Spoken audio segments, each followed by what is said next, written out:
what insecurities do you feel? Yeah. I was just talking to your dad about this yesterday. Uh-huh. I feel a healthy amount of fear about, am I still going to be successful in this world of real estate? I remember when I got my license and I was so hesitant, do I make this jump and can I be successful? I've been successful at other things in my life, but this was a big unknown and it was super scary. And what really helped me was I had some very, very close friends that saw in me what I didn't see.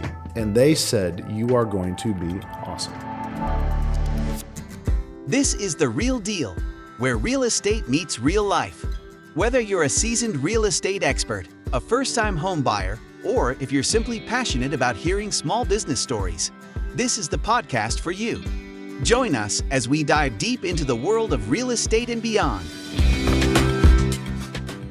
Hey there. So I am Janine Igliani, your host of The Real Deal, where real estate meets real life, joined by my co-host, Ryan Hatcher. What's up, guys? This is episode 29, and this is going to be a fun one because today we are doing just a conversation between Ryan and I, and what we're excited about is we're going to answer questions that you guys gave us, that you wanted to know, that you wanted us to talk about, topics that you wanted us to cover, questions that we needed to ask each other. So this will be really fun. I'm super excited. So Ryan, what's up? Hey. So you played ball this morning, you said? Yeah, for the first time in months. So I'm a little tired. Are you? It's good. Did you crush it? I mean, have no doubt. I was gassed, but Were you? It was fun. Yeah. So. Well, I'm excited because we work together pretty much every day. We talk, I feel like. You're like a brother to me. And one of the things that my team knows, anybody that I'm close to knows, I say this a lot, that I'm very intentional with who I let in my circle and who I surround myself with, because I really believe who you surround yourself with really matters. If you want to know, like, look at your kids and how they're going to turn out, look at their 5 closest friends. And so I love that you're in that close circle. Me too.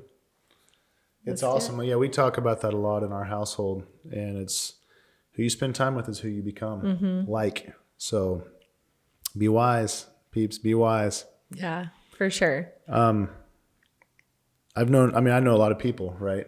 And we both know a lot of people, but not everybody is on the same plane when it comes to vision and maybe ethics or just life goals in general and how they want to go about doing business. So you have to be very selective, and sometimes you make the wrong decisions and you learn from it, but this one wasn't. That's awesome. Yeah. I totally agree. For sure.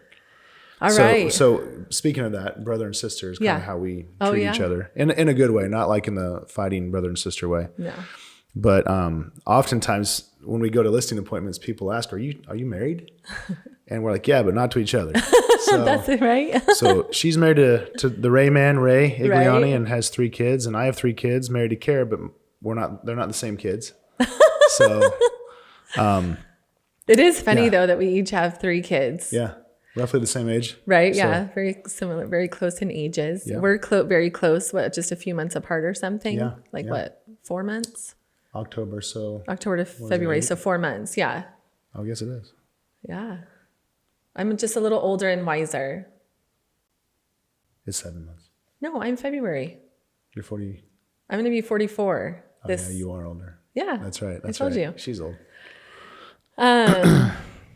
Cool. So yeah. Okay. So ready to get this started? Get this show on the road? Let's do it. So we asked you guys in social media, anybody that wanted to ask us questions. It could be real estate related or just anything. So we have a list of questions that came through. So they're pretty cool. Yeah. First one. Go first? Yeah. So what does a typical day in the life of a realtor look like for both of us? So you can go first. Okay.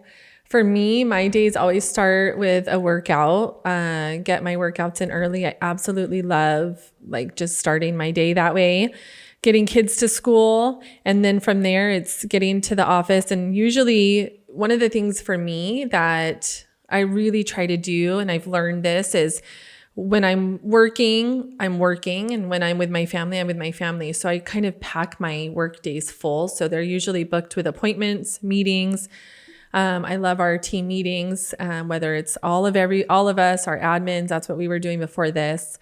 Filming videos, recording car videos, meeting with clients, doing inspections, showing houses, you name it, all of the above. That is my day. I think it's really important, if I had to kind of streamline what that looks like, to have lead gen in there. You have to have lead follow-up time. I love the core and the days that they teach. That kind of helps to keep me accountable, like of when I'm communicating with my clients and keeping them updated. So she's talking about themed days. So you do a set of things on Monday, every Monday, different things on Tuesday, and so on, which is super helpful.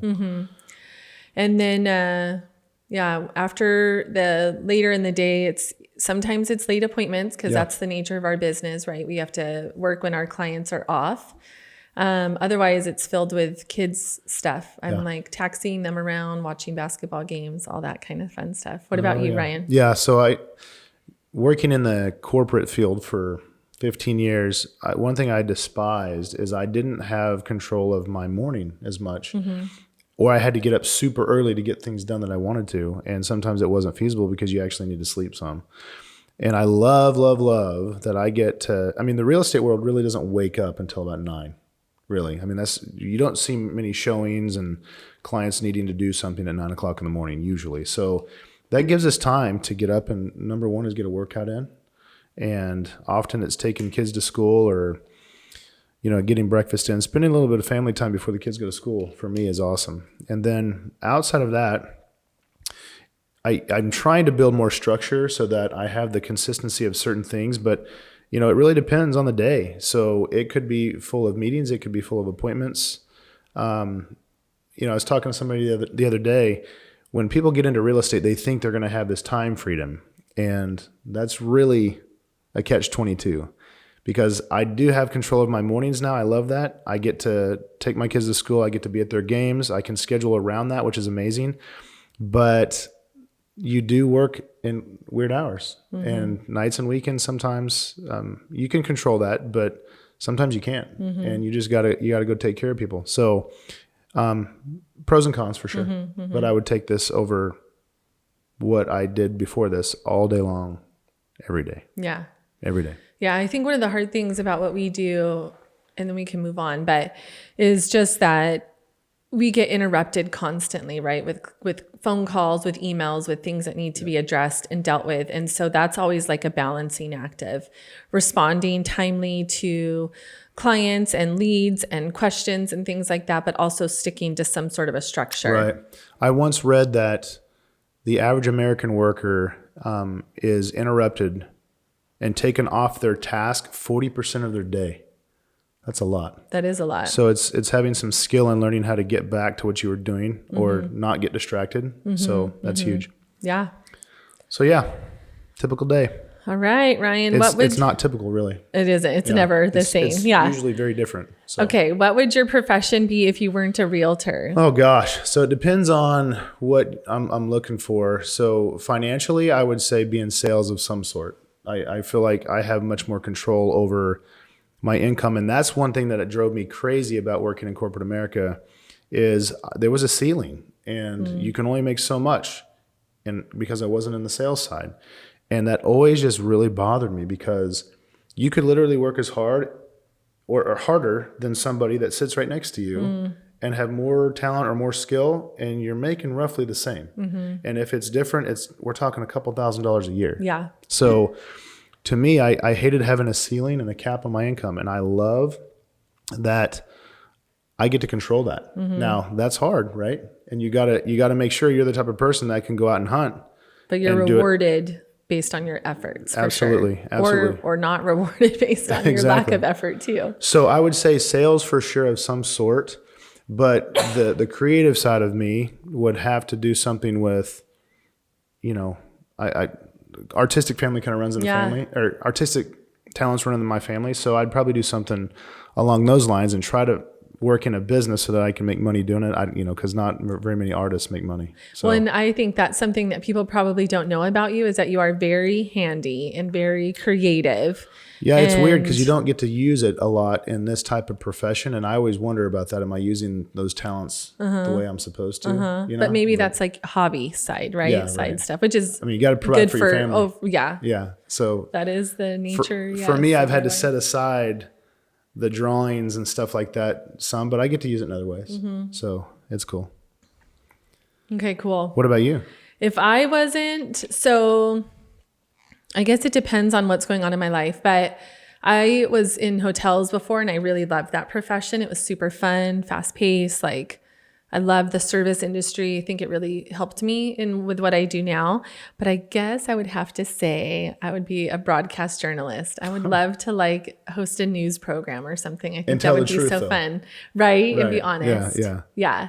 That'd be like, different. I don't know. I would love that. That's what I thought I wanted to do.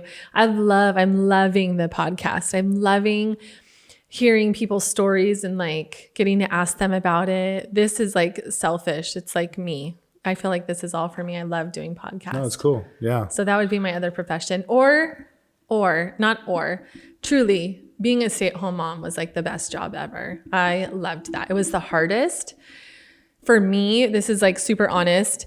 When I quit working when I had my oldest daughter to be a stay-at-home mom, and I really struggled that first year because so much of my identity was wrapped up in being a mom or in being a successful businesswoman. I was very successful in my hotel career, and when that went away, I felt like I lost my identity. And it took me a minute to like get comfortable with my new identity as a mom. And then I like really embraced that and went all in.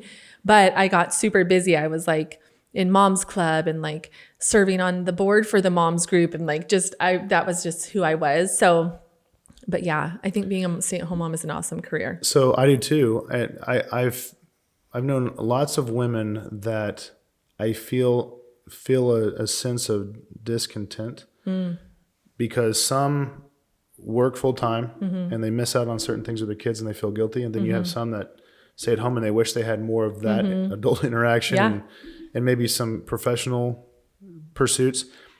I've known very few women that have been able to mesh those well to make really good money while they're working, but then spend plenty of time with their kids.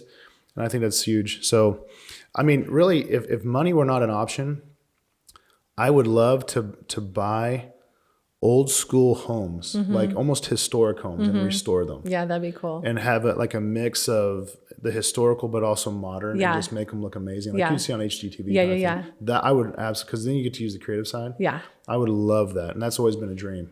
But I would definitely own businesses. Yeah. Because the people who build wealth, they own assets. Yes. So businesses, investments I would definitely own businesses. Yeah. I mean, it could even be car washes. Right? Yeah, totally. And boring businesses. Yeah. But I would own businesses.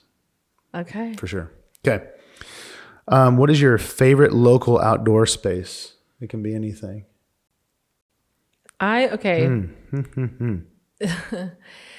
love, like my favorite place is in Utah and the Zion National Park. I love like hiking there, and even just in St. George, there's like little places where you can go hiking and it's so pretty. So I love that. But I have family members that are going to be moving there soon. Yeah. And we will be there often. You should. I cannot wait. We love St. George. Yeah. It's so fun.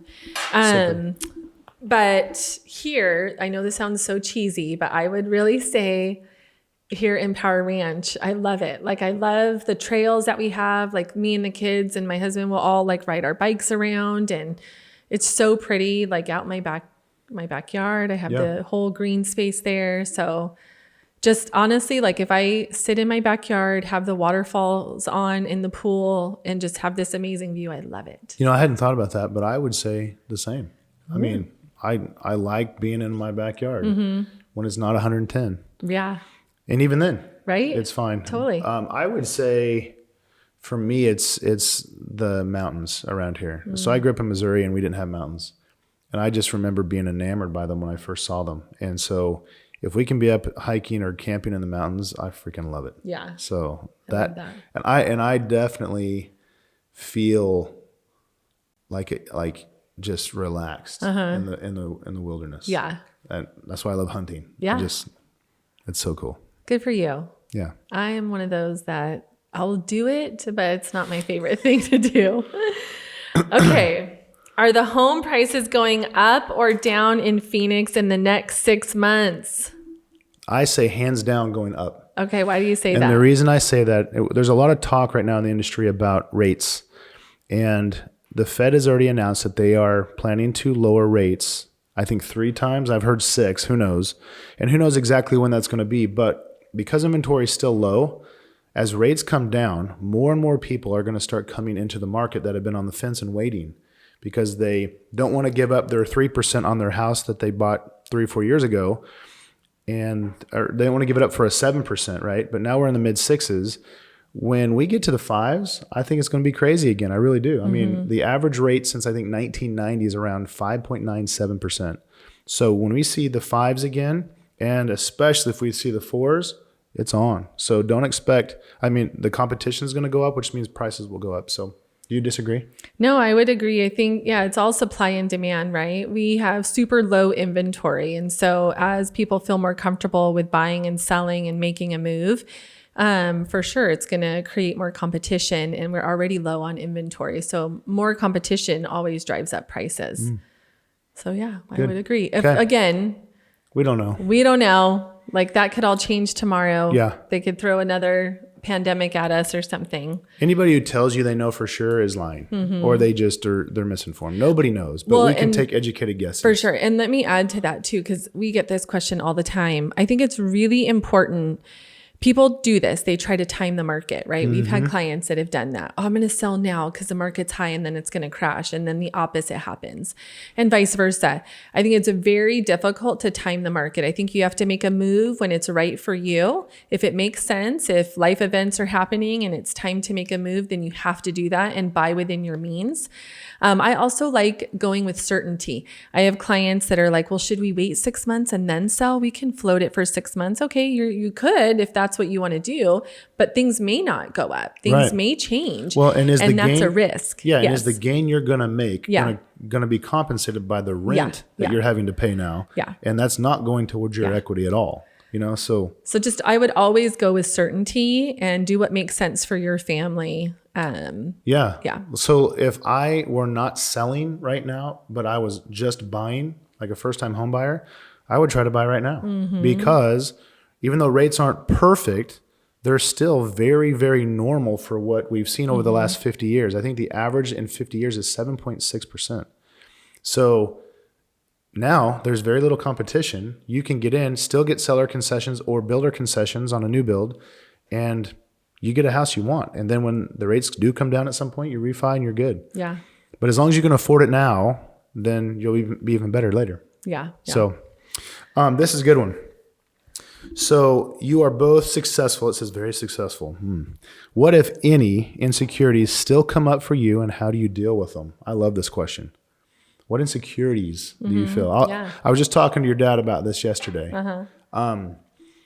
I feel a healthy amount of fear all the time about, am I still going to be successful in this world of real estate?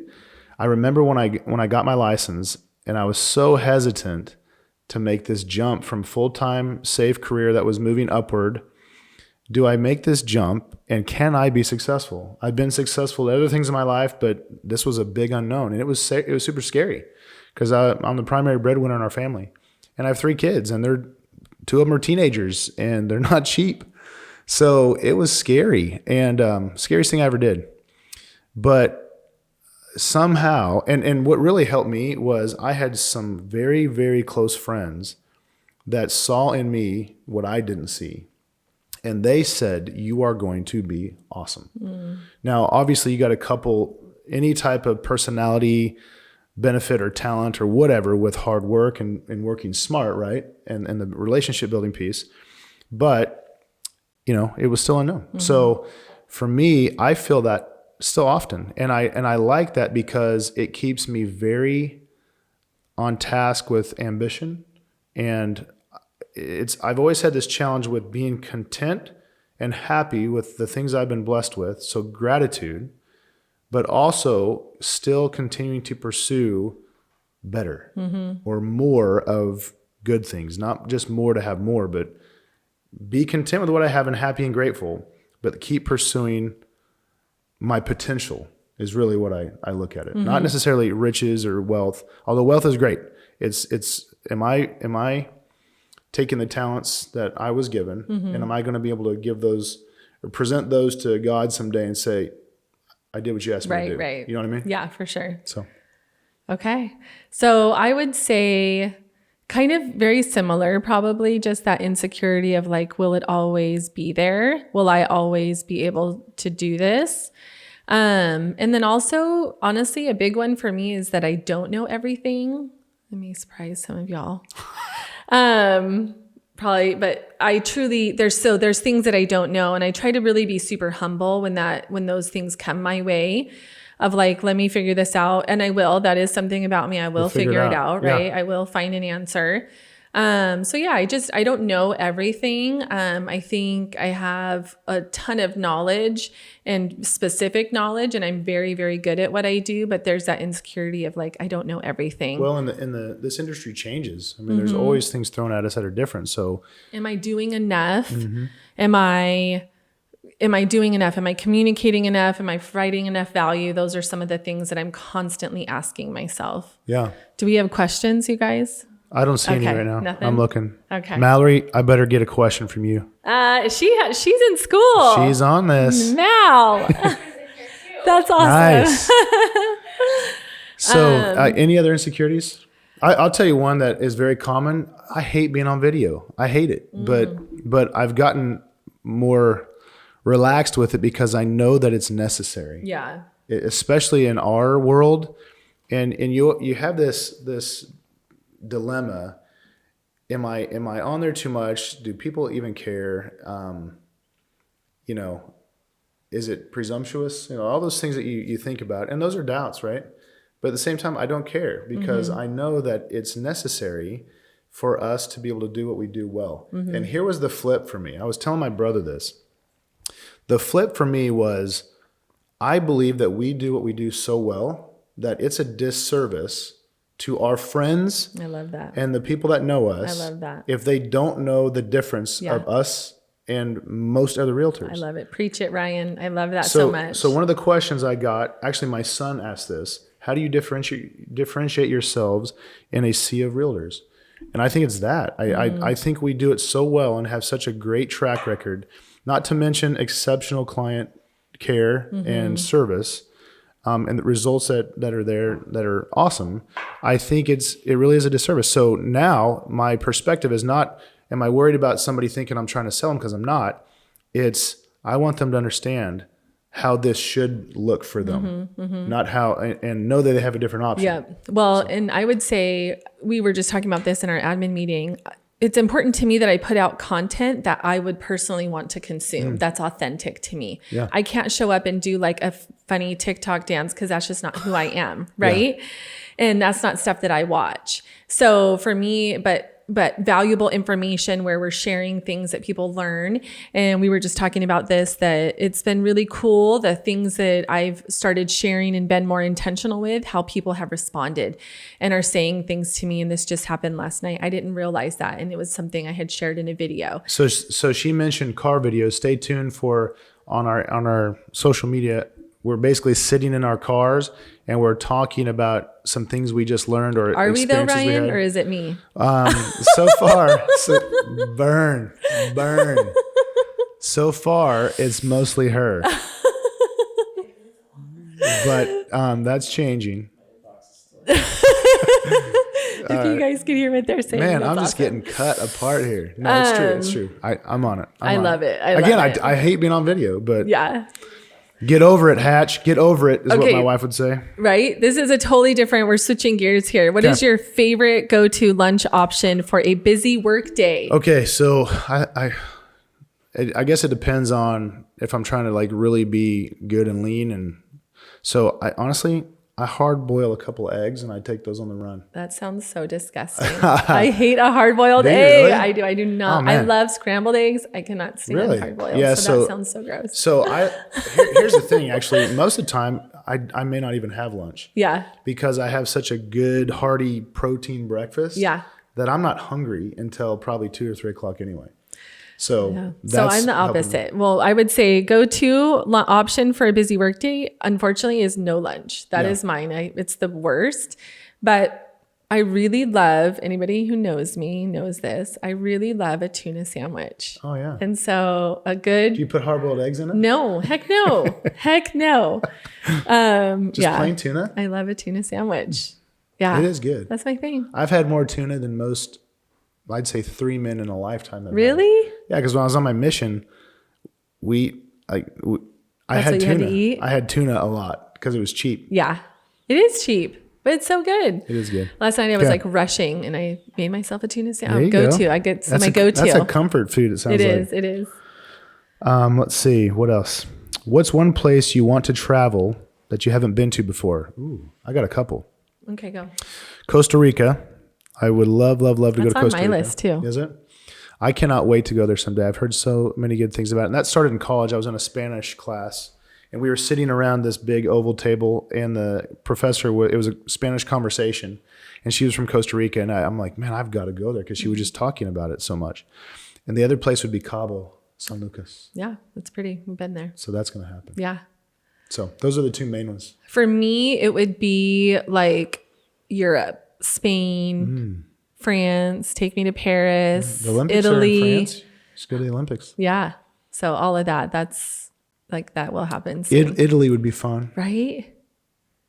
Spain, Greece. That would be nice. Would Yeah. love that. I used to want to learn a bunch of different languages, Yes. like Italian and Yeah. whatever, Portuguese maybe. But then I realized I could spend my entire life working on English and Spanish, that I had plenty to do. So Yeah. I'll take Spanish. And Yeah, if I for learn sure. a little bit extra, then fine. But Okay. What That's did good. we not ask each other, Ryan, that we should have before we wrap up? my wife asked me this the other day. When you were younger, did you visualize your life to turn out the way it has? Oh, and And I could not have. I could not Okay. have dreamt growing up in Missouri, living in Arizona. Mm-hmm. That wasn't on the radar, and loving the desert. Mm-hmm. I had no idea I was going to be in real estate. Mm-hmm. I knew I was going to be successful, however that was defined. And I still feel like I'm working on that. Mm-hmm. But I knew I was going to have an awesome family life and have good kids. I was hoping anyway. Mm-hmm. And they're awesome kids. I mean, they're ornery sometimes, but they are good kids and they have good hearts. They are. And I think the best compliment a parent can have is that their kids are kind. Mm-hmm. So For sure. now again, they're ornery sometimes, right? But Yeah. so that to me has been pretty awesome.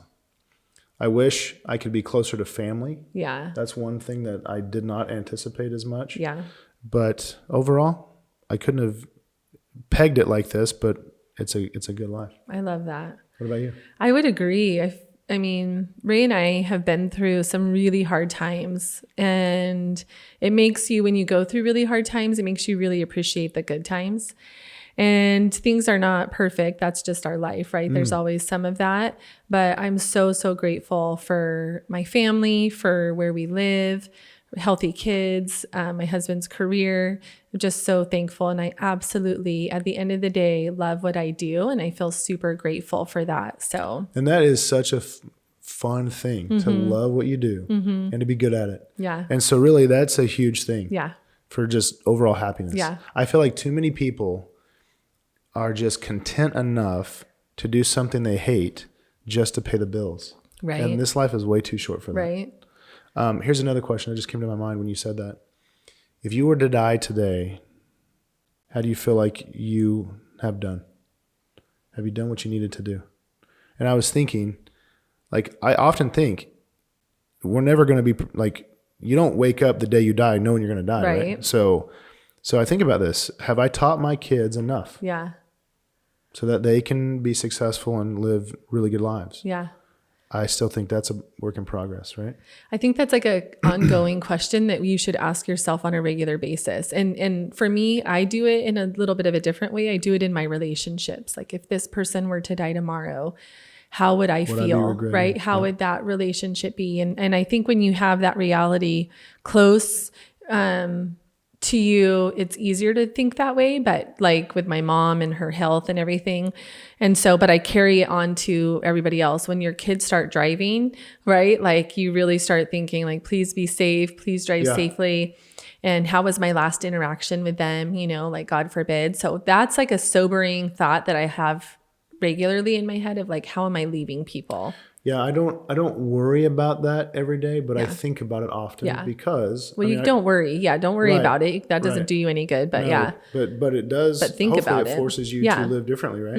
I mean, there was a young man that we knew that right outside of this office, died coming home from high school, 17. Yeah. You know, you just never know. You're not guaranteed tomorrow for sure. This is cool. I was not planning to go this route, but the other day I was listening to this guy. He was sharing the story, and he said that he was working with his friend, and they were having a marital issue. He was with his wife, and he basically said something about when I get home, blah blah blah, and then his friend said, "Who told you that?" And he goes, "What do you mean?" And his friend said, "Who told you you were going home today?" And he just felt like a knife right here. And he realized that nothing's guaranteed, right? And so he went and called his wife. Oh, that's good. So that was a crazy eye opener. That's awesome. But I want to end, Ryan, and do our speed round with each other because I want to hear your answers to some of these rapid fire questions. You ready? You have them ready? I do. They're in my head. Oh, so I have to answer? Yeah. Yeah. Let's go. You got to answer your own then. Okay. Go ahead. Favorite color? Black. Okay. I love black. Okay. Favorite food? I'm a sandwich guy. I mean, I love pizza, but I'm a sandwich guy. So, I mean, deli sandwiches, burgers. Okay. I love it. How about you? Favorite food? Yeah. My first answer is always pizza. Yeah. Like a good pepperoni sausage pizza. I do want to try pizza from Italy someday. Right? That's another reason to go. What's your favorite color? Yellow. Ooh. It's a happy color. It is happy. Sunshine. Favorite sound? That was Jason Crittenden's answer was so awesome. The sound of his kids laughing. I never really thought about that. I love that. Yeah. It's so fun to hear your kids laughing with each other. Oh, for sure. But the first one that came to mind before he said that was squeaking of shoes on a basketball court. Oh. I love it. I love that. And I love the smell of going in a high school gym and there's popcorn. Oh. I love it. That's like probably nostalgic for you or something. Oh, heck yes. My favorite sound is running water, like a babbling brook or like a little waterfall. Like that's why I love going in my backyard and putting the waterfalls on. It's so peaceful. I love that sound. I know. I want to camp on my patio someday. I just never have. Yeah. Have that sound. That's good. Okay. Favorite vacation? Our favorite, mine was when we went to Hawaii. Okay. So we went this past spring and we went to Maui. Yeah. And we were in Lahaina for a lot of that. And it was a couple months before the big fire. And so I'm so glad we went because that's a mess now.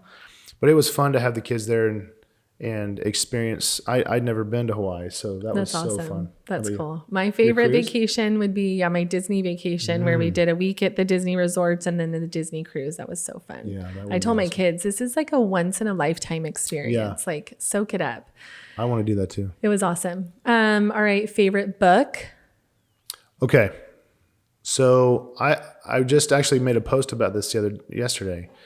I have to go with Rich Dad Poor Dad because it changed my life. Like what it taught me was that there's a whole another level of the game or, like different rules that wealthy people play by that poor and middle class people don't really know. And it just opened my eyes. I mean, I grew up in a town with 300 people and I would say not a lot of people think that way, So that was super helpful. It triggered, I would say, a path of wanting to absorb everything I can from people that were already successful at what I wanted to do. Yeah, which is like a key to success. Yes. For me, it would be the 7 Habits of Highly Successful People, simply because that's one of the first books I read. I was 19 years old and it really, I really connected with it and was like so inspired. Which habit? You remember? I don't. I just loved the whole idea of that book. It really it kind of opened my eyes and I connected with it. I was like, yes, this is who I want to be. I love it. That's a great book. In fact, those that aren't familiar with it, you need to read it. But I love the example of the tree, and you see the tree above the ground, and that's all of the things that the characteristics that people see, but they don't see the roots of your character underneath, you know, and it's just a cool concept. When Stephen R. Covey wrote that, he basically studied 200 years of our country's history, and the first 150 years, he said, was based on what he calls the character ethic, where it's about integrity and being honorable and those things that are internal. And then the last 50 years, which is now almost the last 80 years, it's more about what you see on the outside, and that's a lot of show. Yeah. And that's unfortunately the direction that our country going, and it's not based on character. For sure. So that's a great one. Okay, and then last one, favorite podcast. Oh gosh. So I don't listen to a lot of podcasts because I don't have time to sit there for 45 minutes and listen to one. And I like a lot of them. So I prefer to get little snippets, like 4 or 5 minute snippets, and I'm good. So I love Andy Frisella's. So the 75 Hard stuff. I love Brad Lee's are pretty good. I like ours. I like Bigger Pockets. And there's a random bunch of others that I just kind of get snippets of, and I like. How about you? Of course, ours. And I truly mean that when I say that. Like, I tell these guys, like, I rewatch several of our podcasts because they're so good. Yes. But MREA is amazing. Like, I am loving those podcast episodes. So tell them what that is. So Jason Abrams, he does the Millionaire Real Estate Agent podcast, and he's interviewing, it's a variety of like top agents, top people in their field. He had Phil Jones on there who talks about what to say. He had Molly Fletcher on there, who's known as the female Jerry Maguire. Just a lot of like really, really good people. So the MREA book is a classic in the real estate world. Gary Keller, who is the founder and owner of Keller Williams, he was the mastermind behind that. So that's a great one. Yeah, yeah. And then Focus on the Family. I love Focus on the Family, and they do like Christian family things, which is also good too. So I'm writing them down. Yeah. Well, thanks, Ryan. This was fun. Thanks, good guys, stuff. for watching. Thanks for your questions, guys. Always a good time. Hopefully you learned something today of value. For sure. We out. Okay. Thanks for listening to The Real Deal, where real estate meets real life. Make sure to follow or subscribe to the Home Selling Team on YouTube, Instagram, and Spotify to stay up to date with our podcast.